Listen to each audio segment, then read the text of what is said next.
the opening scene, we are introduced to the protagonist, Bobby Reynolds, who is seen attending a job interview. As usual, he is rejected by the employer due to his criminal background. It turns out Bobby has served prison time for manslaughter and is currently on probation after being released from Rikers. As a result of this, he is deemed an outcast, and his former friends as well as his neighbors do not want to talk to him. Bobby has now moved to an old apartment in East Village, New York, where his lonely mother lived and died while he was incarcerated. Upon arrival, Bobby takes an elevator to reach his room, numbered 519 on the 5th floor. During his passage through the corridor, he notices a young girl playing the piano outside room 517. As he enters his room, Bobby finds several photographs of his late mother, as well as a pillow bearing blood stains. This makes him very sad. After some time of mourning, he starts cleaning up the place. In the midst of this, he overhears an argument between a couple, probably the parents of the young girl, in the adjacent room.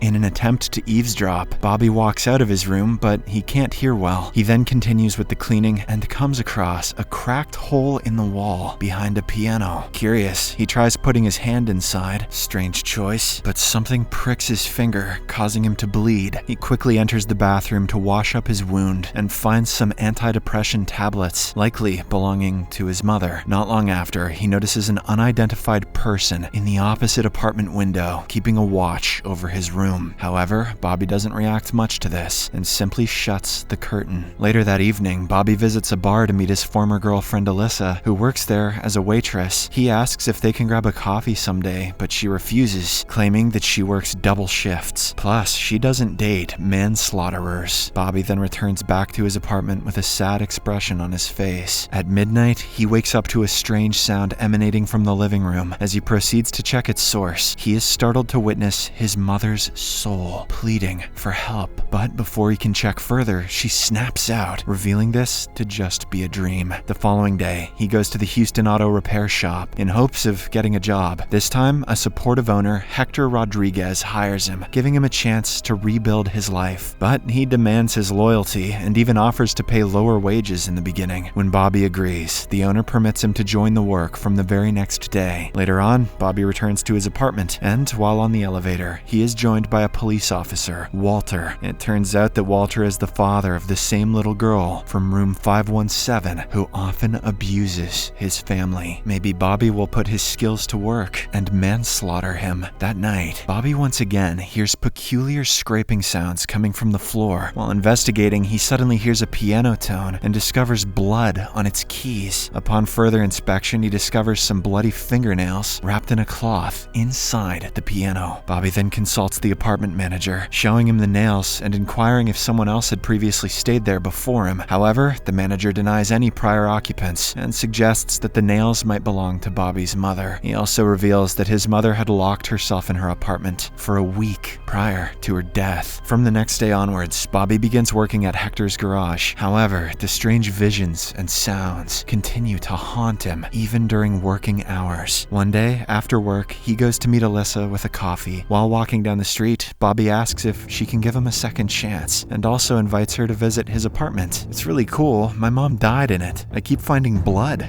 Alyssa doesn't give an answer, but she appears to be happy. Returning home, Bobby finds one of his neighbors, Joseph, trying to listen to something inside his room. When Bobby confronts him, he reveals that he hears strange sounds emanating from this room. Joseph asks if he hears them too, but Bobby walks inside without any response. Later on, he is washing the dishes when he again hears the argument between Walter and his wife Gina. He then walks to room 517's door and tries to eavesdrop on their conversation, but inadvertently makes a noise, alerting Walter. As a result, Bobby rushes back to his room and shuts the door from inside just before the cop finds him. Afterwards, Bobby is trying to fall asleep on the sofa when he hears another sound from his mother's closet. He proceeds to check and finds the place in a complete mess. Shortly after, he discovers a cassette that contains some screaming sounds of his mother before her death. This leaves him deeply unsettled. Maybe she was just recording vocals for her upcoming metal banger. In the morning, Bobby heads down to the apartment basement for laundry. On the way, he feels a strong presence of someone tailing him. The washing machine also activates on its own without inserting any coin, leaving him puzzled. Meanwhile, Alyssa arrives at the apartment and walks straight towards Bobby's room. Finding the door open, she enters it and witnesses the same unidentified individual watching from the opposite haunted apartment. Just then, a creepy hand appears behind Alyssa's shoulder, but it inexplicably vanishes as soon as Bobby walks in. The two then have some conversation over dinner, during which Bobby shares about how his mother died. They chat for hours, and Alyssa finally departs, but not before giving him a kiss. All this creepy stuff is thoroughly turning her on. In the next scene, Bobby again hears another argument from room 517. This time, he decides to intervene. So, he bangs on the door and asks Gina if she is okay. He also offers to help if necessary. However, Walter comes out and warns him to mind his own dang old business. The next day, Alyssa comes to visit his boyfriend at his apartment and sees Gina tapping at his door. Misinterpreting the situation, she angrily leaves the place. Later that evening, Bobby is again disturbed by the sound of violence next door. Determined to take action, he walks out of his room only to find Carly standing in front of his door. He invites her in and asks about the problem, but the frightened little girl remains silent. She is clearly abused by her father, which is evident by the bruises on her body. As a last option, Bobby calls the police on Walter, reporting about the physical violence. While he is on the call, Carly runs back to her room for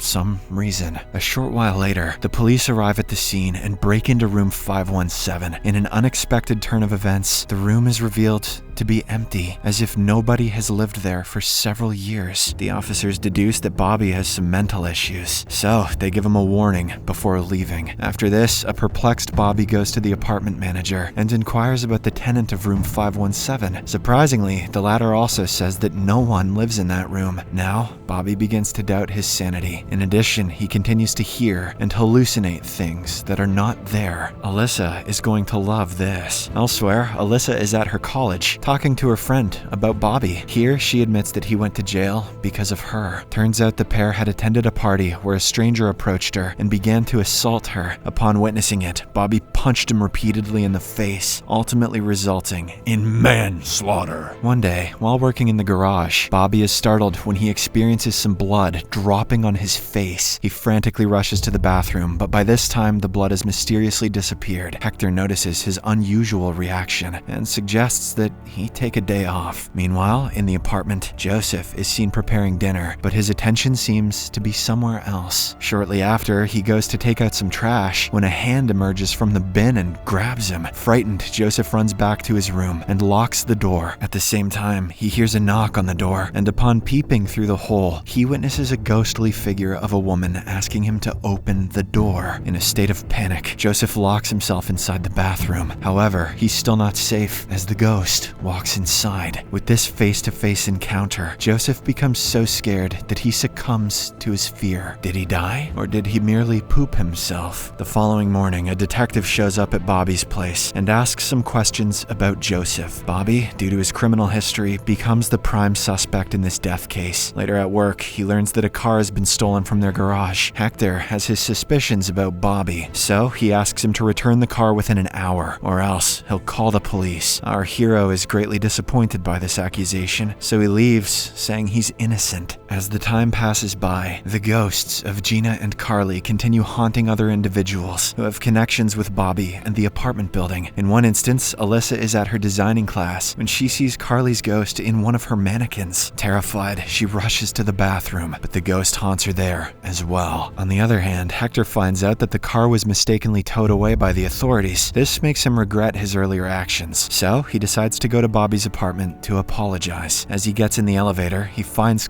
Carly playing with the elevator buttons. He tries to talk to her, but she runs away. Hector follows the little girl to room 517, where he's greeted by a grim sight: the lifeless body of Carly. Panicked, he proceeds to call 911, but at the same time, the little girl slowly gets up. The sight scares his heart out, prompting him to run for his life, but he doesn't get far as he falls off the stairs, leading to his tragic demise. That's what happens when you accuse my boy Bobby. A short while later, Bobby arrives home and experiences several visions of Carly walking inside his room and playing on his bed. Disturbed by these apparitions, Bobby walks out to interrogate other tenants about the same. One of the elderly men then reveals a dark history. Years ago, Walter discovered his wife, along with their daughter, attempting to leave him. This enraged him so much that he violently assaulted them. Poor Gina banged each and every door of the tenants for help, but no one was willing to intervene, including Bobby's mother. As a result, Walter beat his wife to death and dumped his daughter's body down the garbage chute before gunning down himself. Since then, the ghosts of the family have been haunting the apartment and killing everyone who refused to help them in need. Meanwhile, a frightened Alyssa arrives at the apartment looking for Bobby, but doesn't find him in his room. She then knocks on room 517 to inquire about his whereabouts, but finds the door open. As she enters, she comes across the ghost of Walter, who starts attacking her brutally, just like he did to his wife. Shortly after, Bobby returns to his room and hears Alyssa's screaming voice. He breaks into room 517 and discovers her in a severely wounded state. Worried, he rushes her back to his room and tends to her wounds. Amidst this, Bobby hears the violent confrontation between Walter and Gina again. He walks out and witnesses the scene transpiring exactly how the old man described it. But this time, Bobby doesn't let the entire scene play out. He intervenes just as Walter is about to deliver the final blow to Gina. This distraction allows her to snatch Walter's nightstick and beat him up until he dies. In the aftermath, Gina looks back at Bobby with appreciation, after which the spirits of the mother and daughter find peace and finally disappear. And I thought billy clubs were silly before. With the ghosts now gone, Bobby goes back to Alyssa and calls for an ambulance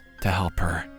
Subscribe for more videos like this, turn on notifications, and leave a like to help the channel out. Thank you for watching.